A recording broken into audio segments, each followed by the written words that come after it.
Hello दोस्तों, welcome to my YouTube channel future rankers. तो कैसे हो आप लोग? आई होप कि आप लोग बहुत ही अच्छे होंगे और आप लोग अपने डीएलएड एग्जाम की तैयारी बहुत ही जोरों शोरों से कर रहे होंगे। देखो भाई, आप लोगों का डीएलएड एग्जाम शुरू हो चुका है और जिस बच्चे का डीएलएड का एग्जाम लास्ट टाइम में है उसके पास अभी मौका है कि वो अभी कुछ तैयारी कर ले, कुछ प्रश्नों को याद कर ले, उसको फायदा हो जाएगा।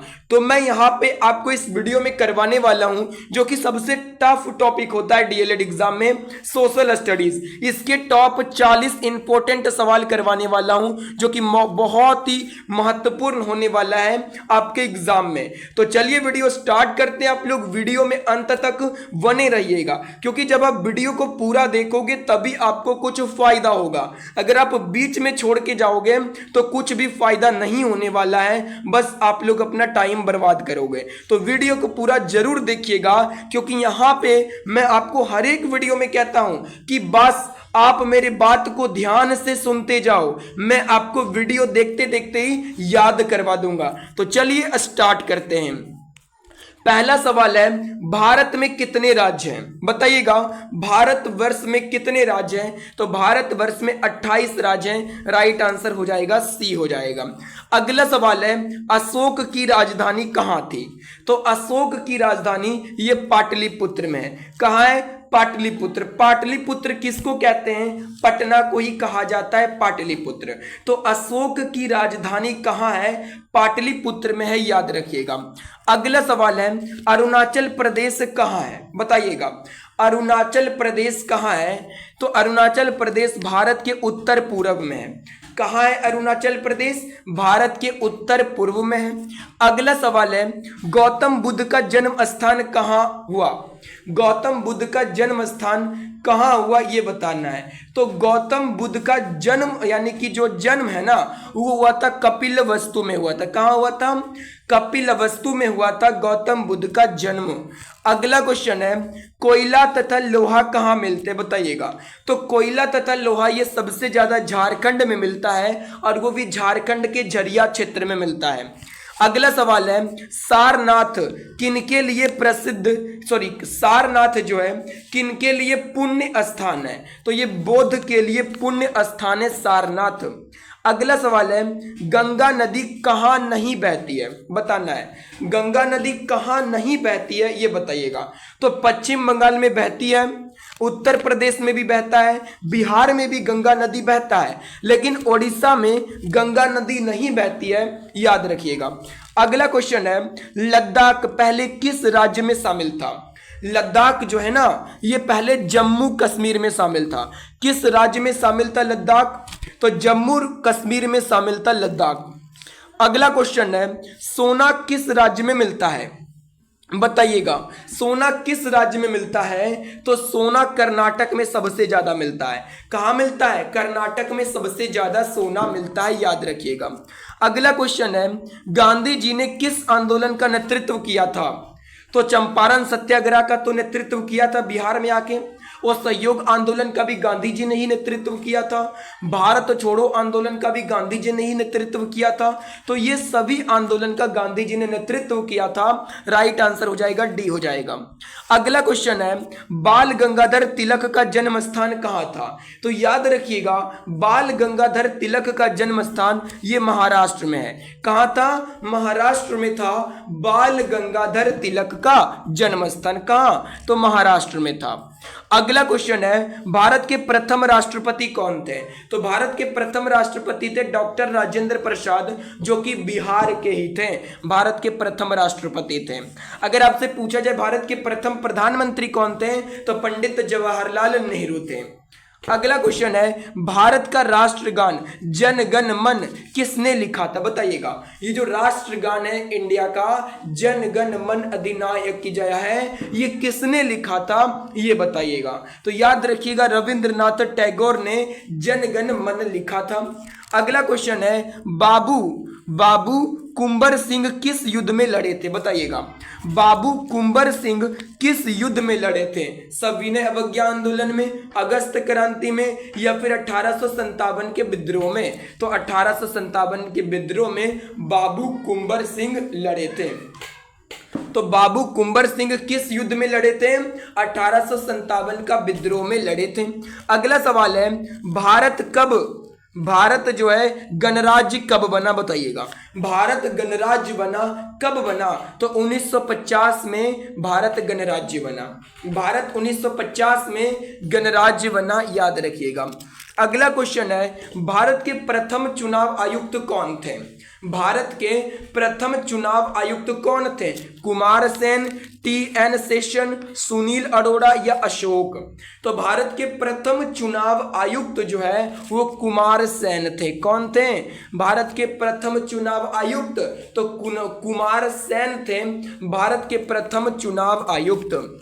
अगला क्वेश्चन है, खनिज वो जीवाश्म ईंधन गैर नवीकरणीय संसाधन के उदाहरण है जो उनके गठन के लिए लेते हैं। देखिए, जो खनिज है, जीवाश्म ईंधन, ये गैर नवीकरणीय संसाधन है, या इसे हम अनवीकरणीय संसाधन कह सकते हैं।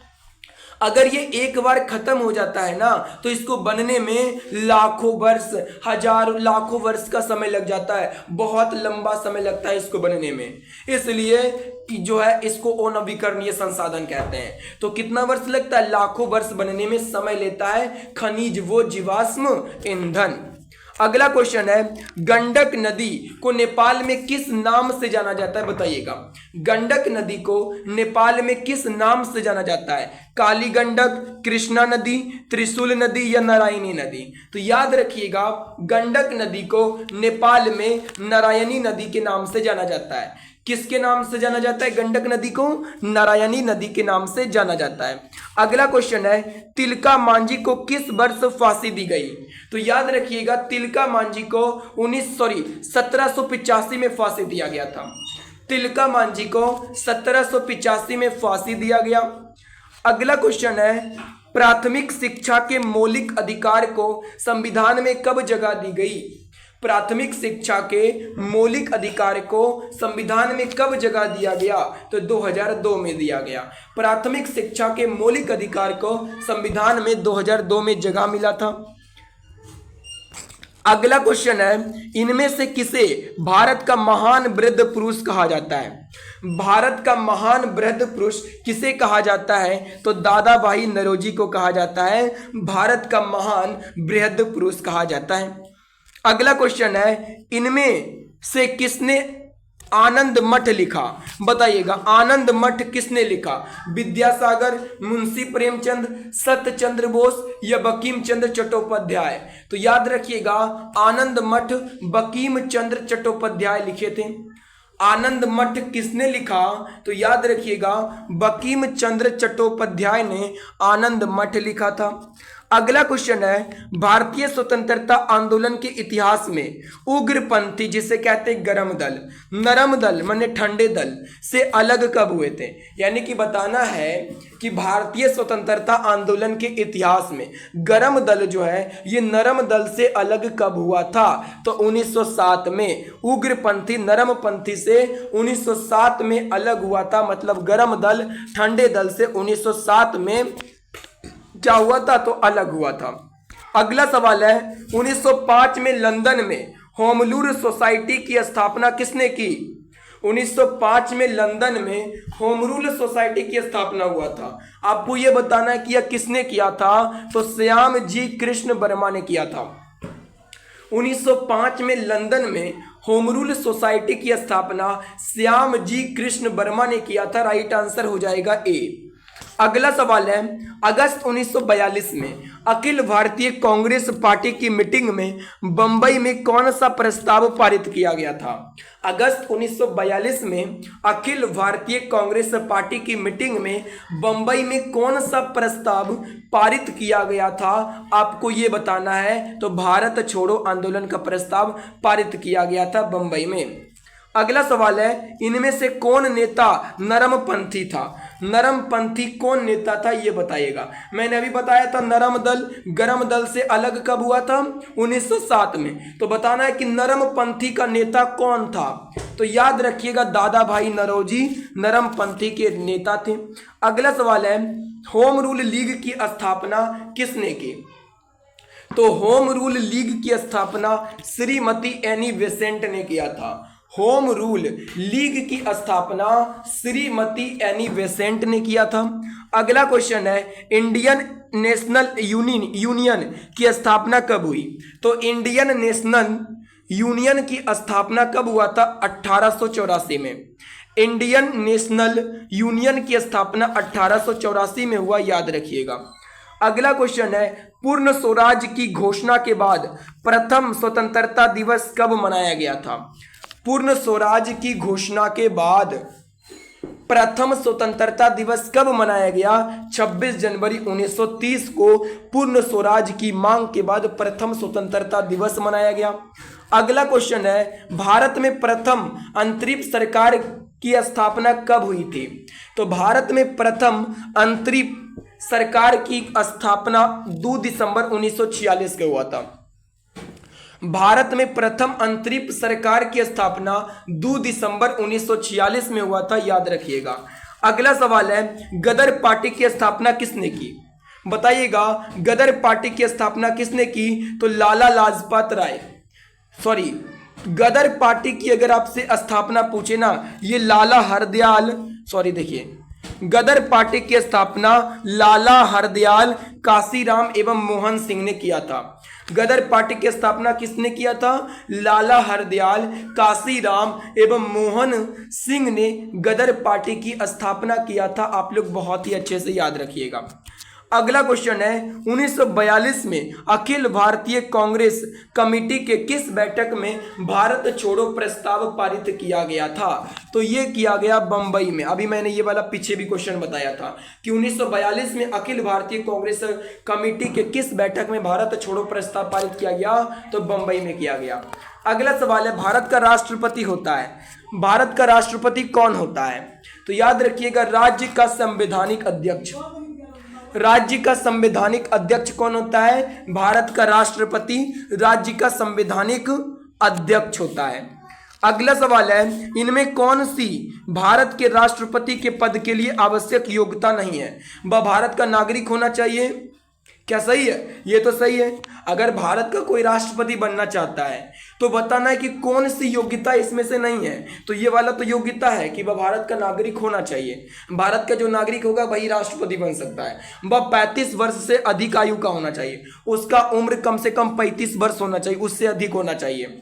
ऑप्शन सी है उसमें लोकसभा के सदस्य के लिए निर्धारित सभी योग्यता होनी चाहिए, ये भी सही है। वह संसद के किसी सदन का सदस्य, ये सही नहीं है। ये योग्यता नहीं है कि वह संसद के किसी भी सदन का सदस्य होगा तभी वो राष्ट्रपति बन सकता है। अगला क्वेश्चन है प्राकृतिक संसाधन कौन नहीं है? वन, नदियां, नगर या मिट्टी? तो वन, नदियां, मिट्टी ये सभी प्राकृतिक संसाधन है, लेकिन नगर प्राकृतिक संसाधन नहीं है, क्योंकि नगर को मनुष्य बनाता है ना, तो इसलिए प्राकृतिक संसाधन, ये मानव निर्मित संसाधन है। अगला सवाल है औद्योगिक क्रांति सर्वप्रथम किस देश में हुआ था? इंग्लैंड में हुआ था औद्योगिक क्रांति सबसे पहले। अगला सवाल है गुप्त संधियों की नीति किसने अपनाई? तो बिस्मार्क ने अपनाया था गुप्त संधियों की नीति। गुप्त संधियों की नीति किसने अपनाई? बिस्मार्क ने। अगर पूछा जाए जर्मनी के एकीकरण में किसका योगदान था, तो बिस्मार्क का योगदान था। और मेटरनिक का था योगदान इटली के एकीकरण में। अगला सवाल है माउंट एवरेस्ट की ऊंचाई कितनी है? माउंट एवरेस्ट K2 ये सबसे ऊंचा यानी कि ऊंची पर्वत है, इसकी ऊंचाई 8,848 मीटर होता है। माउंट एवरेस्ट की ऊंचाई 8,848 मीटर है, याद रखिएगा। अगला क्वेश्चन है इसे विकसित होने में लगभग 1 वर्ष लगता है, माने किसको विकसित होने में 1 साल का समय लगता है? तो गन्ना को उगने में ना 1 साल का समय लगता है, याद रखिएगा। जैसे बाजरा, चावल, मक्का ये सब तो तुरंत में यानी कि हो जाता है, 5 से 4 महीने में ही हो जाता है। अगला क्वेश्चन है इनमें से कौन एक राजनीतिक अधिकार है? चुनाव लड़ने का अधिकार, राजनीतिक अधिकार बताना है, तो यही हो जाएगा राजनीतिक अधिकार। पारिवारिक जीवन का अधिकार ये नहीं है, काम का अधिकार ये भी नहीं है, किसी धर्म को स्वीकार करने का अधिकार नहीं है, तो एक राजनीतिक अधिकार है चुनाव लड़ने का अधिकार। तो ये थे सोशल स्टडीज के टॉप 40 इंपॉर्टेंट क्वेश्चन जो कि डीएलएड एग्जाम के लिए बहुत इंपॉर्टेंट था, जिनका एग्जाम लास्ट में होने वाला है।